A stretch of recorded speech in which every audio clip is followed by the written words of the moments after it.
So, hello everyone. I'm here today to talk about how we build Inbox at Google, the next version of Gmail. My name is Daniel. I'm an engineer at Google. There's my Plus account or my Twitter account in case you want to see more of this content. I'm an engineer on the GWT team, so my daily work is to make the compiler better for engineers at Google and, of course, the open source community. In the GWT community, I'm somewhat known for having built a framework called mGWT, which is there for writing mobile applications. But today I actually want to talk about how Inbox works. And every time I was talking to people about Inbox, I was just thinking, well, my Gmail had an inbox for years. But when we started work on Inbox at Google, it was really important that Inbox would be a really good client on all the important platforms, which means there's 3 important platforms to Inbox. Obviously, there's the web, there's Android, and then there's iOS. And on all these different platforms, you're actually using different programming languages to write code. So using JavaScript, Java, or Objective-C. So if you want to have a client that works across all these platforms, there's different approaches that you could go. You could, for instance, just write once per platform. But the problem with that, it would be very hard to keep the clients in sync, just because you have to redo the work all over the place. Some features might turn out a little bit different, so people get a different experience on Android than they get on iOS. And it's also 3 times the amount of work. And that's not a good thing. People just doing the same thing for a different platform in a different programming language. So obviously, just rewriting everything from scratch is out of the question. You could also say, well, just use the web everywhere. On desktop, you obviously got a web browser. Every Android phone, every iPhone has a web browser. Why not just build everything inside of a web browser? Well, Inbox wants to be polished as much as possible. It wants to be the best email client on each of these platforms. So if you use the web, you're somewhat getting the common denominator for these platforms. So that doesn't work either. So you cannot make any compromise in terms of UI. And without mobile browsers, you could not build a really compelling, slick UI at all. So you're kind of there. We can't write everything from scratch, and we can't use the web. What is another common middle ground? How could you not be doing the same work all over the place again? Well, there's an easy answer to that, and that is you build native per platform, but you share as much as possible. So you could be thinking about the same thing, well, what if I write everything in JavaScript, and then I make JavaScript run on all of these platforms? Well, performance on mobile is important, and JavaScript isn't running that great on mobile. So that's not a very good option. Well, writing everything in Objective-C is somewhat out of the question. We don't really need to talk about that, do we? And it basically leaves you back at, how about I just do everything in Java? So let's think about it. If you write all the code in Java, what can we do with it? Well, obviously, we can run it on Android. That just works fine out of the box. And you can actually compile Java code to Objective-C, because we at Google we maintain a compiler that can compile Java code to Objective-C code. And of course, you can compile Java code to JavaScript. That's what we've been doing in the GWT team for almost 8 years now. So the answer to the question is, how do you build a multi-platform application is, you need really good compilers. And then you can easily do this. One of these compilers is the J2 Objective-C compiler. Let me give you a brief example of how code will actually look that you write for the Objective-C compiler. And this is basically a very simple Java class. It just got hello world in there, nothing else. And I can just go ahead and feed this class to the J2 Objective-C compiler by just doing J2 Objective-C hello.java. And this actually produces a hello.m file. It translates that Java file into an Objective-C file based on that one file. So it's a source-to-source translation. You can actually look at the file. There's no magic. It's just translating that file. And then you can go ahead and just compile with Objective-C that actual file. You can link it, and you can run it. It works fine. The other tool you need is GWT. And speaking from the GWT team, we think of GWT foremost being a Java to JavaScript compiler. We don't think of it as being a web framework. The important thing to us is the compiler. This compiler needs to be really excellent because there's 3,000 Googlers depending on it for their daily work. We're building a huge amount of products like Inbox, AdWords, AdSense, Google Spreadsheets, Wallet, Groups, and so on and so forth with GWT. Externally, it's a quite well success story as well. There's more than 150,000 active GWT developers out there, which are building more than 20,000 unique applications on the net. If you go to any of these major organizations, they're also using GWT. There's also one particular user of GWT which I particularly dislike, the NSA. The Prism stuff you might have heard about it is actually written in GWT. That's not good. So let's think back to 2006. In 2006, this is when we actually started GWT as an open source project. And you know, most of the JavaScript libraries from 2006, they're not even around anymore.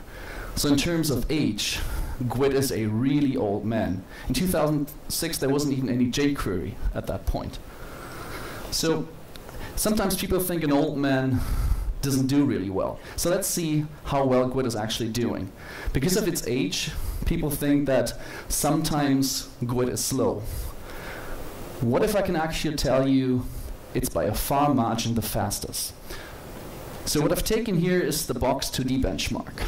The Box2D is a physics benchmark, and you can see here the time it takes to calculate one frame of this benchmark. Joel Weber, who's one of the original authors of GWT, he's actually doing this every year. He takes out several different programming languages and goes ahead and does these benchmarks. And there's like different groups, like C-like languages, which are obviously faster than languages running on the VM. But in terms of VM, the fastest VM out there at this point is actually the JVM. So it comes at about 3.1 milliseconds for a frame. And then there's actually GWT at 6.7 milliseconds. And if you handwrite your JavaScript, the same implementation, it comes out at 7.9 milliseconds. So actually handwriting JavaScript turns out to be slower. If you take a look at the Dart VM, it's actually slower than running GWT code on V8. If you look at Flash, or if you even look at another cross-compiler like Dart2JS, we're massively faster. And this is actually across the board. If you take a look at the Octane benchmarks, the Octane benchmarks are the benchmarks that the V8 team, the people that built the JavaScript engine in Chrome, use to track the performance of the engine. So it's an open source set of benchmarks written actually in JavaScript. So what the GWT team did, it ported these benchmarks over to Java, basically a line-by-line port, and then compiled them back to see how we were doing in terms of performance. And when we first did this, we weren't so great on performance because there were some small problems.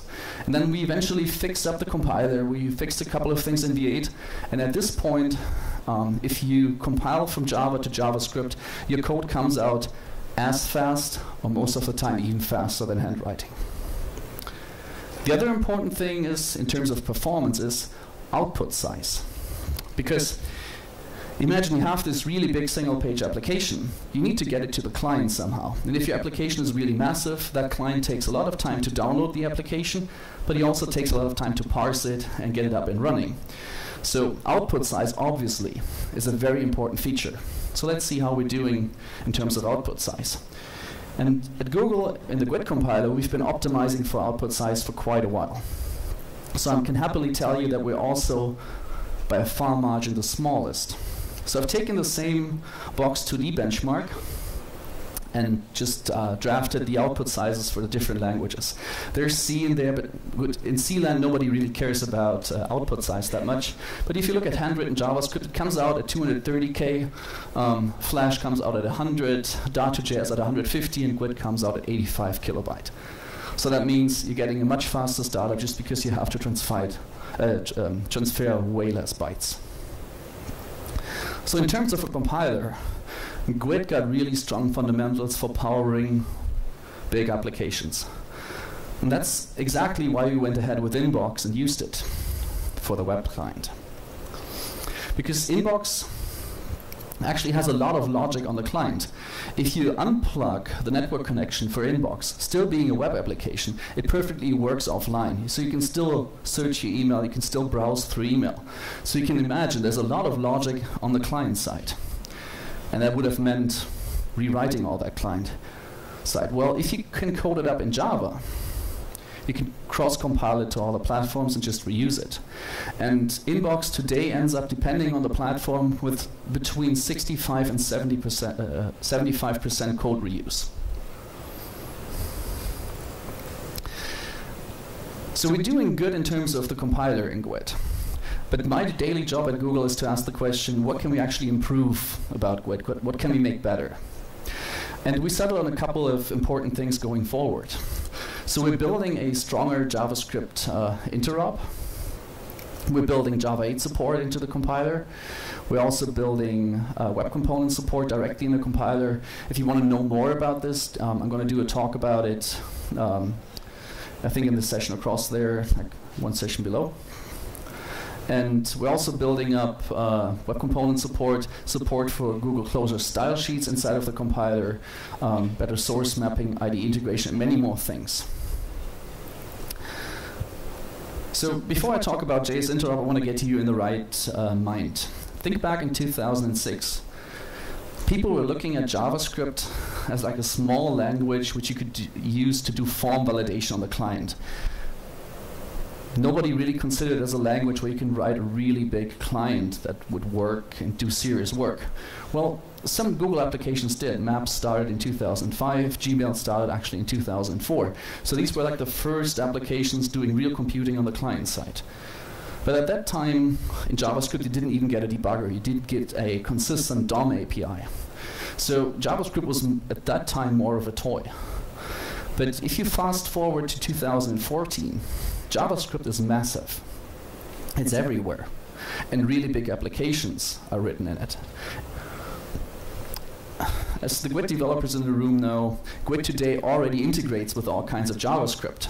But it's a little bit cumbersome to actually do that because you have to handwrite functions to actually call into JavaScript. So we figured going forward, we want to make this much, much easier. And this is why we came up with something called JS Interop. And JS Interop means that you will be able to use any JavaScript library directly from Java without any extra effort.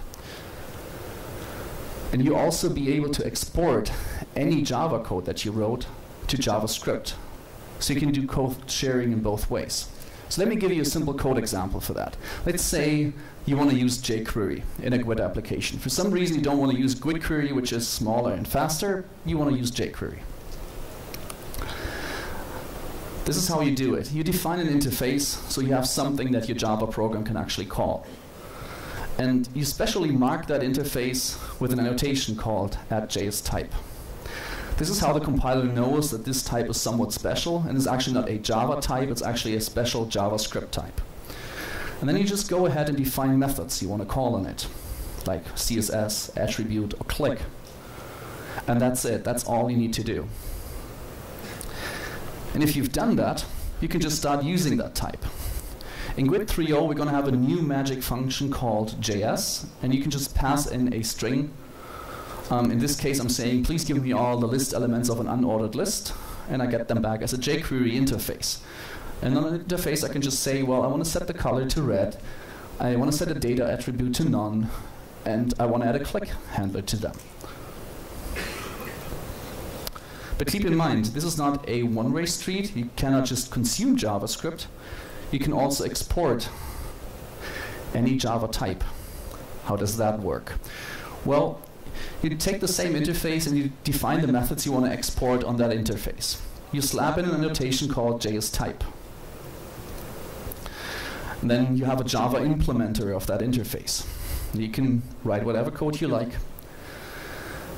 And then you go ahead and just pass a reference to that class into pure JavaScript. In that case, I'm taking new foo_impl and I'm passing it to the function some.js method. And inside of that method, I can just do foo.myMethod. Because the compiler no longer obfuscates my method into some unreadable symbol, it just knows to leave that type in place. So if you think about Inbox, what they do is they define these interfaces,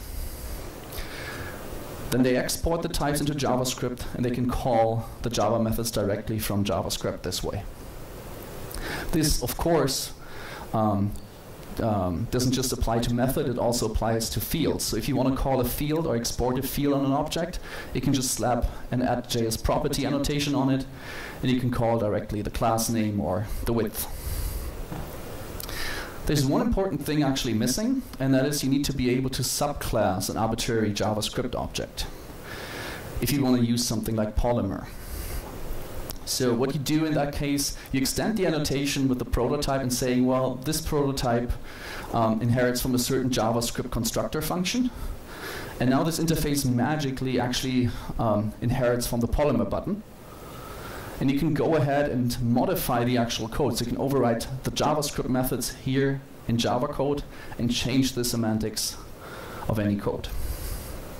So this means that you can use any web component in GWT and even modify it in GWT without doing any extra work. For things like material design, we don't need to re-implement them in GWT like we used to do this with widgets in the past. We can just reuse the stuff that's already there in the JavaScript world. And that's somewhat what Inbox has done.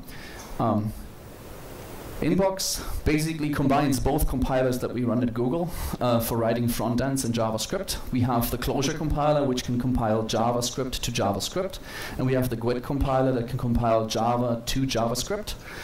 And what we actually do, we take all the common Java code that they wrote in Inbox, and we compile it into a Closure module, so something that the Closure compiler understands. Then you can actually add a couple of lines of code for a web client and still feed this back into the Closure compiler, and he optimizes the whole program together. So this means that we can actually do type checking between the languages.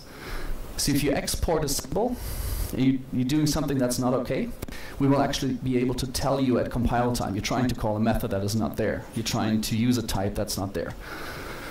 That's actually the same approach that we're seeing in Google Spreadsheets. They've done the same thing. They wrote all their logic in Java and shared it across the clients. And we as the GWT team really like this, because these are new use cases for us. In the past, we always just used to be a web framework that people chose to write really great web applications. Now we can actually offer something for mobile developers as well. Something else we've been working on is Java 8 support. Within the next version of GWT, this is already on trunk, and you can already use it today if you're using trunk. You can do something like this. If you want to add a listener to a button, you can just pass in a lambda instead of writing that nasty inner interface implementation. So you can just say button add listener, I want to listen to a click, and pass in your lambda that just calls alert. That's fine. If you want to iterate over a collection, you can just say fruits for each and pass in the lambda you want to execute for every function. I really like that slide. So this is how you register a click event in Java code going forward. And this is how you register a click event in JavaScript. JavaScript people always accuse Java people of being very verbose. If I just go ahead and count characters on these two slides, you can obviously see who's being more verbose. We're also going to add an easy way of calling into other JavaScript libraries where you don't mix up the types. So let's say you just want to get the value of a certain input field. You could say something like, okay, give me the input element that has the ID credit card, and I want to read its value. Or the second example where we're saying, okay, I want to have a button with a certain ID, but I don't know the ID at compile time yet, so it's dynamically calculated and passed in as the $0 argument there. Or the third example where we're just arbitrarily putting in different strings and joining them. Please keep in mind this has nothing to do with eval, so these things are actually AST based, so we actually understand the whole program and we can actually optimize it. And I think JS Interop put together with Java 8 is a really great thing for people that like writing their web applications in Java. Because there's no more debate going on between should I be using GWT or Angular? Should I be using GWT or jQuery? Should I be using GWT or Backbone or something like that? Because I can now just easily add a couple of interfaces and just call Angular directly from GWT. So there's no need to choose anymore. You can just use the framework that you like in the language that you like. But there's this part of actually handwriting interfaces. Let's think about that. It wouldn't be very efficient if you guys would just ask you to write interfaces for Angular, if you ask you to write interfaces for jQuery. That's a lot of boilerplate that you all would need to write. And if you think a little bit about it, we can be smarter about it. JavaScript in most cases already has a type system. For instance, JavaScript that is closurized, so it's able to be consumed by the Clojure compiler, already has types in it. The types are just expressed in a JS-doc comment where you say, oh, this is a constructor, or this method takes a string as the first argument. So we can use that structure. You know, the other thing, there's TypeScript, and TypeScript is actually very successful. And because TypeScript, in order for your IDE and the compiler to work, it needs type information. And so there's a huge TypeScript repository which has all the type information for lots and lots of JavaScript libraries out there. And we looked at this and said, well, what if we build a tool that can parse in these kinds of type systems and just generate Java interfaces for you? That's what we're going to build. And these will enable us to actually be able to do type checking between all these different libraries. So you're going to be able to, for free, use something like Angular. But going forward, we can actually do one better. And this is not something we've planned for next year. This is something we want to get to eventually. If you think about it, we have some code written in JavaScript, some code written in Java. And right now, there's a compiler optimizing the JavaScript. There's a compiler optimizing the Java code. The problem is they don't know how the programs actually interact with each other, how the JavaScript calls into Java code and how the Java calls back. But there would be a lot of benefit from actually knowing this. Because if you know that a certain method is never called or a certain field is never used, you can just remove it from the program, make your program smaller, and make the output size smaller, thus make performance better. So there would be a huge benefit in compiling Java and JavaScript together. And luckily at Google we actually have two compilers. We have the GWT compiler who can read Java code, and we have the Clojure compiler who can read JavaScript. And if you feed both of them into the same compiler, and they share the same AST, they can actually generate one optimized JavaScript. Another issue in the past with GWT has been compile time. Because you were writing in Java, we needed to actually have a compile step to output the JavaScript you would be running in the browser. In the past, we always had a so-called developer mode, where you would install a plugin into the browser, and you'll be able to debug your application without compiling it. The problem with these plugins is the browser vendors are actually going ahead and removing the APIs we need for these kinds of plugins. We need a synchronous access into the JavaScript VMs. And that's obviously a problem because it hinders their optimizations. So somewhat these plugins are going to go away. The problem in the GWT compiler in the past has always been it was a whole world compiler. So a whole world compiler is a compiler that knows all of the program. So it has an AST that represents all of your program, every statement in there. That obviously has a lot of benefit, because if you know all of the program, you can optimize really well, because you can tell, is this method called? Is this field actually used in the program? Is this class needed at all? I can just remove it. The problem is that a whole world compiler has to compile the whole world. So this means he always has to do a lot of work. Even if you just updated one file, it still has to recompile all of your program. But you all know an incremental compiler, I guess. You probably all have used Eclipse in the past. So you've booted up Eclipse, the first compile takes a while, and if you change one file, it instantly recompiles. So that's the same thing we did in GWT. So we looked at this and said, well, the first compile will read in your whole program, and from that point on out, you make a change, and we only recompile what's actually changed. And this is a major thing for us, because now we can compile massively big applications literally in milliseconds. So if we look at big applications inside of Google, the normally sized applications, they compile under a second, some of them under 3 seconds. The really big one, like 10 million lines of code or more, well, they sometimes take 10 seconds. But most of the stuff just compiles instantly. Like my projects I toy around with, which are not that big, they compile in like 600 milliseconds. So you don't even notice the compile step anymore. This actually has already shipped with GWT 2.7, so if you're using GWT and you're not doing anything with 2.7, you're just upgrading, you're automatically getting this for free. Also in GWT 2.7 we shipped full Google Closure support.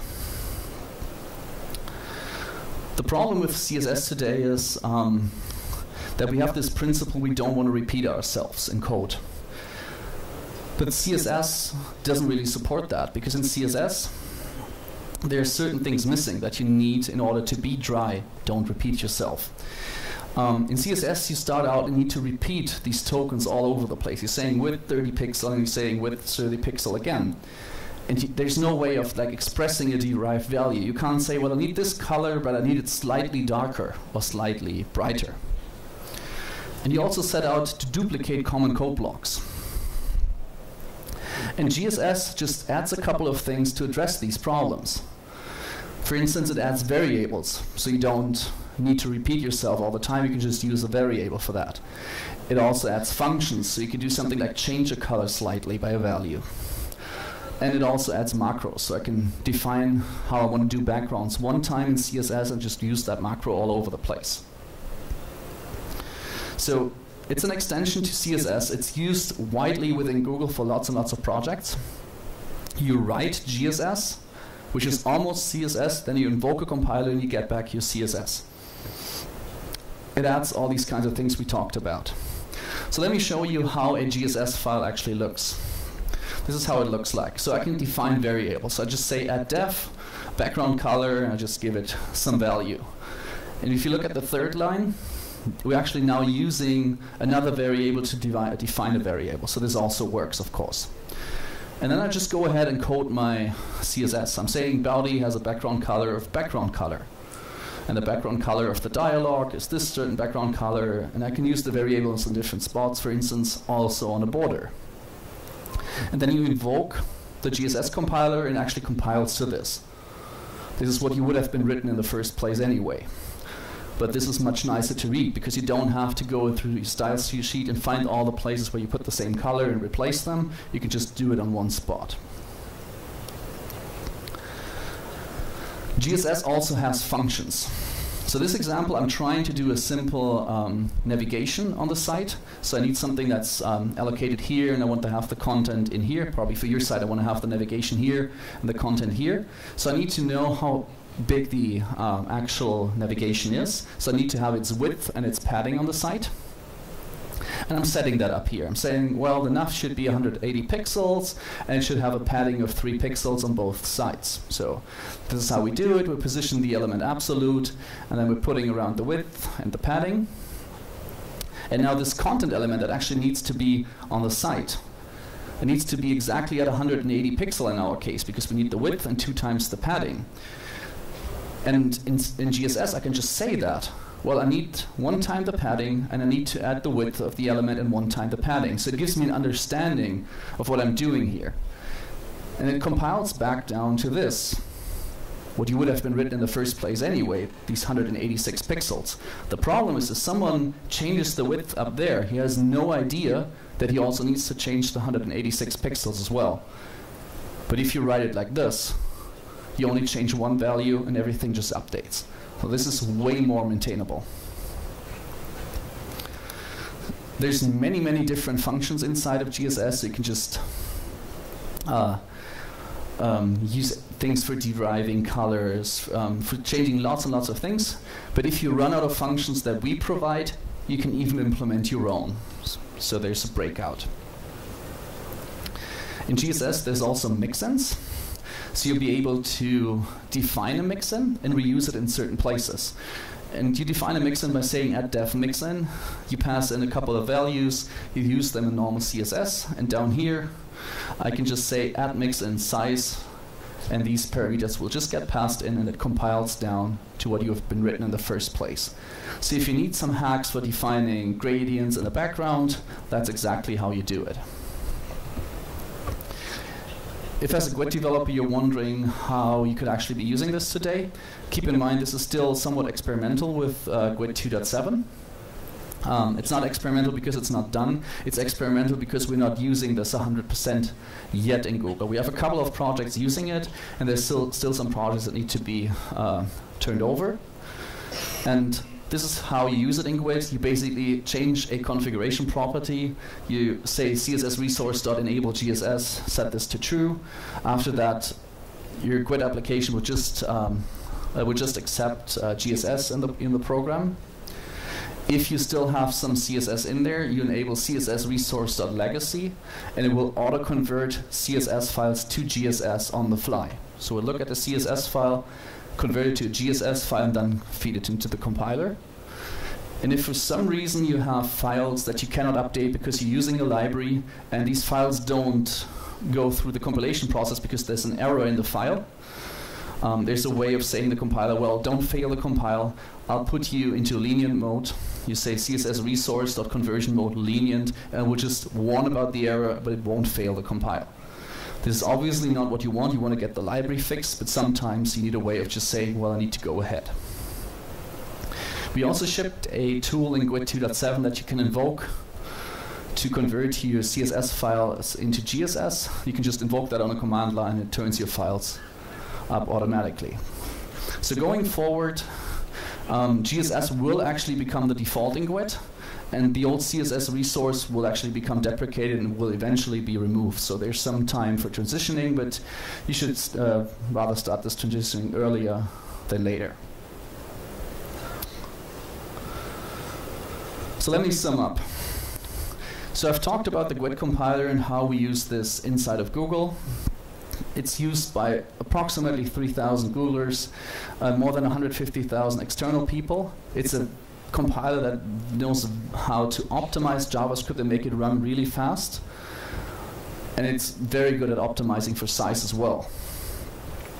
We're massively adding new features like JS Interop, which are things which are used by Google Spreadsheets or Inbox. And this will end the whole debate of GWT versus JavaScript, because it's now, you're sitting in a very nice spot. We have these massively two big ecosystems, the Java ecosystem and the JavaScript ecosystem. And using GWT means you can benefit from both. You can use all the Java code in that system, but you can now call all the JavaScript code for free. We're also adding Java 8 support to get rid of most of the boilerplate that's in the language. We just added GSS support, which allows you to write much nicer style sheets, which actually compile to smaller output as well. And we're actually working on more things. Things like Inbox give us new use cases for GWT, which allows us to share code across different platforms. And Inbox is an excellent example for there. So if you actually want to get involved, since GWT is actually open source, there's two places I can point you to. gwtproject.org/makinggwt-better is a place if you actually want to contribute, if you want to change something in GWT. And if you're interested about GWT in general, there's a conference that we're doing on a yearly basis. It's called GWT Create, and it's going to take place in January in Mountain View and in Munich as well. So with that, thank you, and I'm happy to take questions.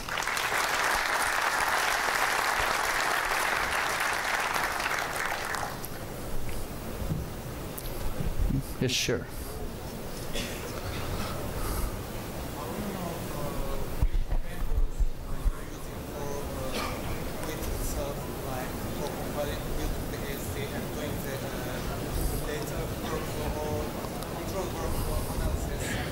So the question is, what frameworks do we use within GWT to...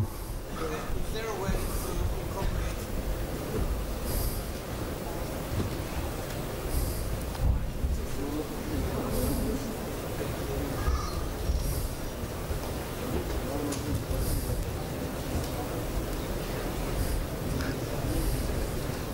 Is it working now? So just ask me and I'll repeat it. Best way to incorporate GWT into my project, like a library, and just use the analysis and cross-compiling of it? So I don't get the question, but I'm going to repeat it first either way. So the question is, how do you reuse GWT in your application? So what do we do in terms of how do we build up the AST and how do we do the optimizations?